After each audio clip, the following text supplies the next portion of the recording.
Hello दोस्तों, स्वागत है आप सभी का हमारे YouTube channel paramedical learning point पे।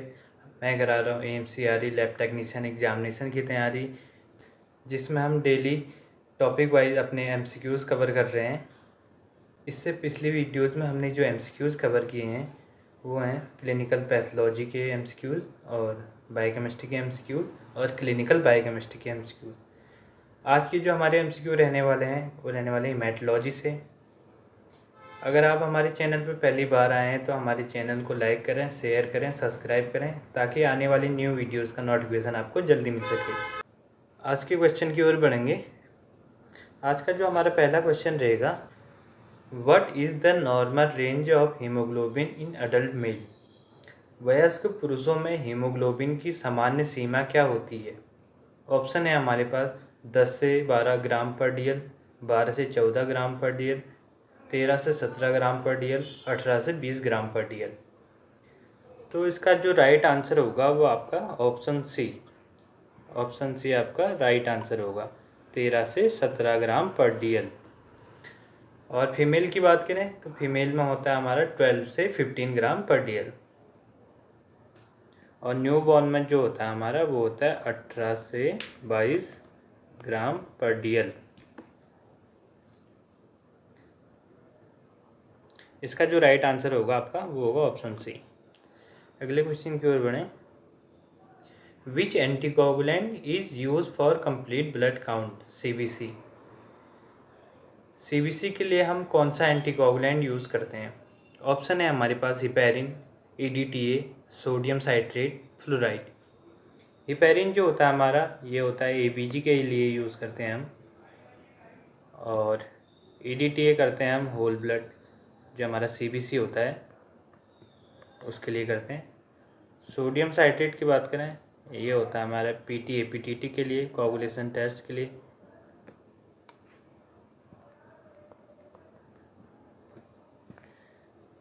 PT-APTT।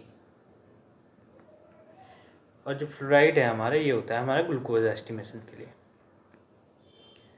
तो जो इसका राइट आंसर होगा वो होगा आपका EDTA। CBC के लिए हम EDTA ब्लड यूज़ करते हैं। ऑप्शन बी आपका राइट आंसर होगा।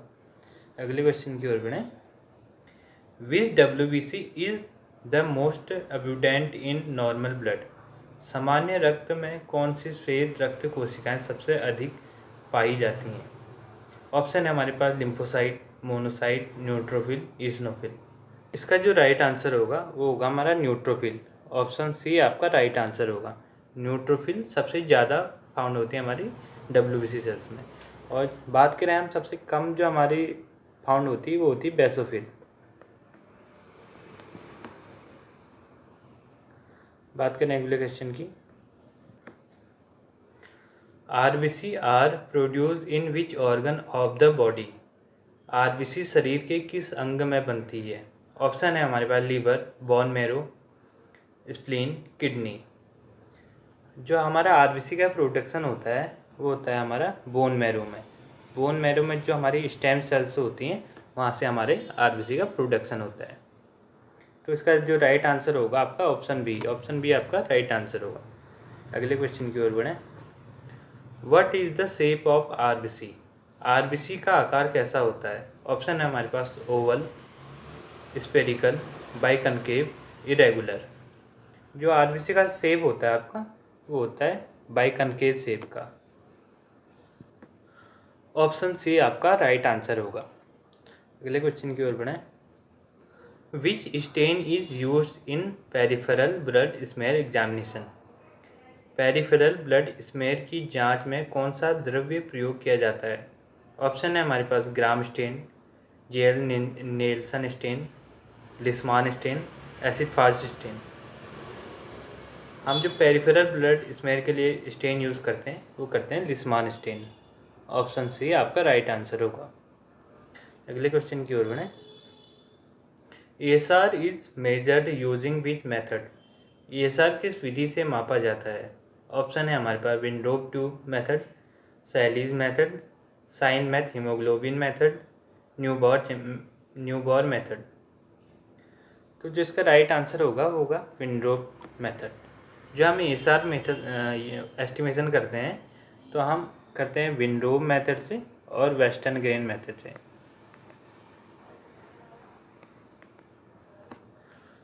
तो हमारे पास 2 मेथड होते हैं ASR को डिटेक्ट करने के लिए, विंडो और वेस्टर्न ग्रेन। तो आपका जो राइट आंसर होगा वो होगा ऑप्शन ए। ऑप्शन ए आपका राइट आंसर होगा। अगले क्वेश्चन की ओर बढ़ें। Absolute monocyte count is increase in. Absolute monocyte count किस स्थिति में बढ़ता है?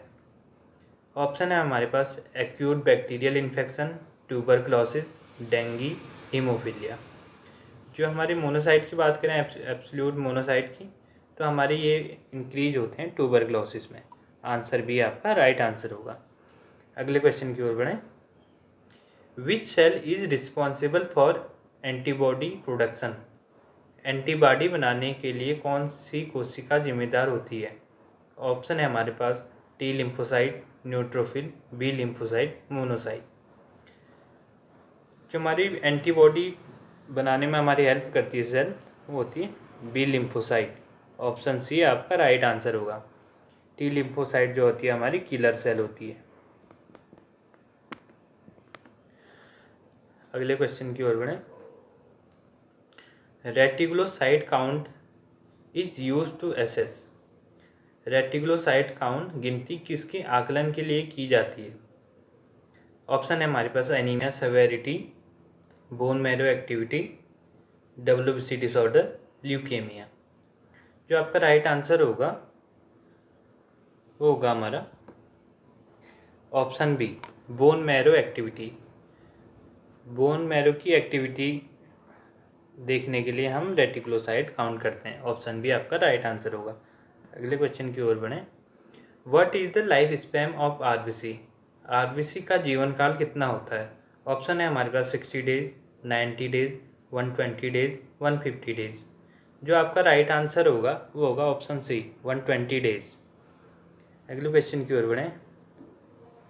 RBC lack which of the following organelles.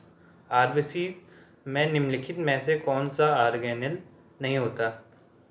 RBC की बात करें, राइबोसोम उसमें नहीं होता, माइटोकॉन्ड्रिया नहीं होता, न्यूक्लियस नहीं होता। तो जो इसका राइट आंसर होगा option D, all above the. Option D आपका राइट आंसर होगा, क्योंकि जो हमारी RBC होती है वो नॉन न्यूक्लिएटेड होती है, जिसमें कोई भी ऑर्गेनेल्स फाउंड नहीं होते हैं। अगले क्वेश्चन की ओर बढ़ें।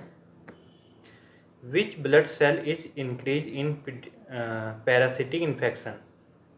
परजीवी संक्रमण में कौन सी रक्त कोशिका बढ़ जाती है? ऑप्शन है हमारे पास न्यूट्रोफिल, बेसोफिल, ईसनोफिल, लिम्फोसाइट। बात करें हम पैरासिटिक इन्फेक्शन में, जो हमारी ब्लड सेल इंक्रीज होती है वो होती है हमारी ईसनोफिल। ऑप्शन सी आपका राइट आंसर होगा। ईसनोफिल हमारी पैरासिटिक इन्फेक्शन में इंक्रीज हो जाती है। अगले क्वेश्चन की ओर बढ़ें। Haematocrit is also known as. Haematocrit को और किस नाम से जाना जाता है? ऑप्शन है हमारे पास ESR, PCV, MCV, TLC। तो इस PCV को हम और हेमाटोक्रिट को हम PCV के नाम से जानते हैं, जो होती है हमारी packed cell volume. Option B आपका राइट आंसर होगा। अगले क्वेश्चन की ओर बढ़ें। Which cell is largest among the WBC। WBC में सबसे बड़ी कोशिका कौन सी होती है?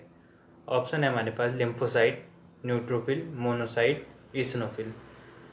जो हमारी लार्जेस्ट सेल होती है WBC के अंदर वो होती है हमारी मोनोसाइट। मोनोसाइट हमसे सबसे लार्जेस्ट सेल होती है। ऑप्शन सी आपका राइट आंसर होगा। अगले क्वेश्चन की ओर बढ़ें।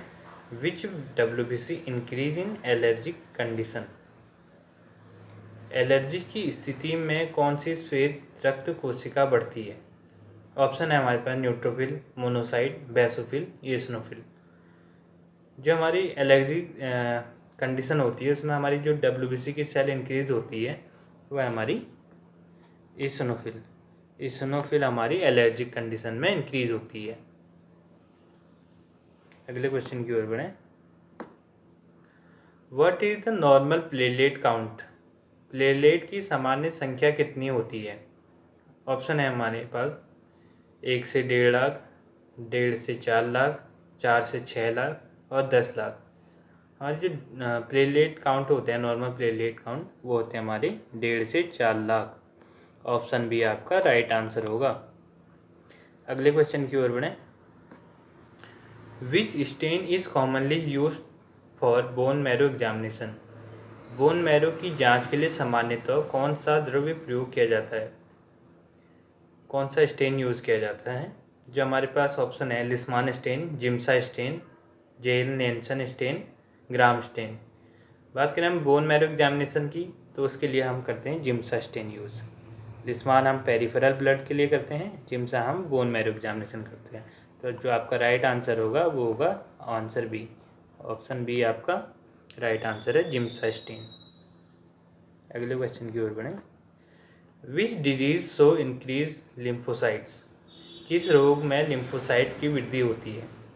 ऑप्शन है हमारे पास bacterial infection, viral infection, parasitic infection, fungal infection. जो हमारी लिम्फोसाइट इंक्रीज होती हैं वो होती हैं वायरल इन्फेक्शन में। ऑप्शन बी आपका राइट आंसर होगा। वायरल इन्फेक्शन में हमारी लिम्फोसाइट इंक्रीज हो जाती है। अगले क्वेश्चन की ओर बढ़ें। Which of the following is a clotting disorder. निम्न में से कौन सा रक्त जमने से संबंधित विकार है? ऑप्शन है हमारे पास ल्यूकेमिया, हीमोफीलिया, थैलेसीमिया, एनीमिया। जो हमारा ब्लड क्लॉटिंग डिसऑर्डर आ जाता है वो आता है हमारा ऑप्शन बी, हीमोफीलिया। हीमोफीलिया जो हमारा क्लॉटिंग डिसऑर्डर है। ऑप्शन बी आपका राइट आंसर होगा। अगले क्वेश्चन की ओर बढ़ें। Which organ remove old RBC from circulation. शरीर में पुरानी आरबीसी को नष्ट करने वाला अंग कौन सा है? ऑप्शन है हमारे पास liver, bone marrow, kidney, spleen. जो हमारी डेड आरबीसीज होती हैं उनको रिमूव करता है हमारा स्प्लीन। ऑप्शन डी आपका राइट आंसर होगा। और बनती कहाँ है हमारी आरबीसी? बोन मैरो में। और रिमूव कौन करता है? स्प्लीन। अगले क्वेश्चन की ओर बढ़ें। Haemophilia is cause due to deficiency of which factor. Haemophilia किस क्लॉटिंग फैक्टर की कमी से होता है?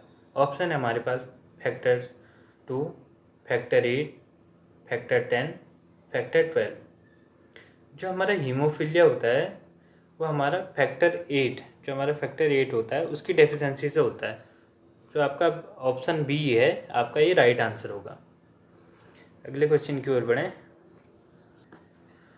What is the function of neutrophils. Neutrophil का कार्य क्या है? ऑप्शन है हमारे पास produce antibodies, phagocytosis, clotting, oxygen transport. जो न्यूट्रोफिल्स का वर्क रहता है हमारा, फंक्शन रहता है, वो रहता है हमारा फैगोसाइटोसिस का। ऑप्शन बी आपका राइट आंसर होगा। अगले क्वेश्चन की ओर बढ़ें। Which cell gives rise to all blood cells. सभी रक्त कोशिकाओं की उत्पत्ति किस कोशिका से होती है हमारी? ऑप्शन है हमारे पास myeloblast, stem cell, megakaryocyte, lymphoblast. जो इसका राइट आंसर होगा वो होगा option B, stem cell. Bone marrow में जो हमारी स्टेम सेल होती हैं वहाँ हमारी ब्लड सेल्स बनती हैं। बात करें अगले क्वेश्चन की। What is the full form of ASR. ASR का पूरा नाम क्या है? ऑप्शन है हमारे पास erythrocyte serum reaction, eosinophil sedimentation rate, erythrocyte sedimentation rate, epithelial sedimentation ratio. जो इसका राइट आंसर होगा आपका option C, erythrocyte sedimentation rate. Option C आपका राइट आंसर होगा। अगले क्वेश्चन की ओर बढ़ें। Heinz bodies are seen in. Heinz bodies किस रोग में देखी जाती हैं? ऑप्शन है हमारे पास haemolytic anaemia, leukaemia, thalassaemia, iron deficiency anaemia. जो आपका राइट आंसर होगा वह है आपका हेमोलिटिक एनीमिया। हेमोलिटिक एनीमिया ऐसी कंडीशन है जिसमें हमें हेजिन बॉडीज देखने को मिलती हैं। अगले क्वेश्चन की ओर बढ़ें। Which tube is use for coagulation test. Clotting test के लिए किस ट्यूब का उपयोग किया जाता है? ऑप्शन है हमारे पास पर्पल ट्यूब, रेड टॉप और light blue top, green top. जो पर्पल टॉप होता है हमारा वो होता है EDTA, जिसे हम होल ब्लड टेस्ट के लिए यूज़ करते हैं। रेड टॉप हम करते हैं सीरम के लिए। लाइट ब्लू टॉप करते हैं हम कोगुलेशन टेस्ट के लिए। और ग्रीन टॉप करते हैं हम ABG के लिए, जिसमें हमारा हिपेरिन होगा। और लाइट ब्लू टॉप में हमारा होगा सोडियम साइट्रेट। तो जो हमारा राइट आंसर होगा वो होगा light blue top. Answer c आपका राइट आंसर होगा। इसके बाद बात करें अगले क्वेश्चन की। Which test measure the intrinsic pathway of coagulation? कौन सा परीक्षण क्लॉटिंग की आंतरिक प्रणाली को मापता है? ऑप्शन है हमारे पास PT prothrombin time, APTT activated partial thromboplastin time, bleeding time, clotting time. बात करें जो हमारी इंटेंसिक पाथवे है उसको मेजर करता है हमारा APTT। ऑप्शन बी आपका राइट आंसर होगा। एक्सटेंशन पाथवे को जो मेजर करता है वो करता है हमारा PT। ये करता है हमारा एक्सटेंशन पाथवे को। तो जो आपका राइट आंसर है ऑप्शन बी। अगले क्वेश्चन की ओर बढ़ें। Sickle cell anaemia is caused by mutation in which chain of haemoglobin? Sickle cell anaemia haemoglobin के किस चेन के में म्यूटेशन के कारण होता है? ऑप्शन है हमारा alpha chain, beta chain, gamma chain, delta chain. तो जो इसका राइट आंसर है वो है बीटा चेन। ऑप्शन बी आपका राइट आंसर होगा। अगले क्वेश्चन की ओर बढ़ें। Which of the following is a feature of thalassaemia? निम्न में से कौन सी थैलेसीमिया की विशेषता है? ऑप्शन है हमारे पास hyper segmented neutrophils, target cells, rouleaux formation, blast cell. जो हमारा थैलेसीमिया में हमें देखने को मिलता है वो देखने को मिलता है टारगेट सेल। ऑप्शन बी आपका राइट आंसर होगा। इसी के साथ हम आज की क्लास यहीं पर समाप्त करेंगे। कल की क्लास में हम आगे के MCQ देखेंगे।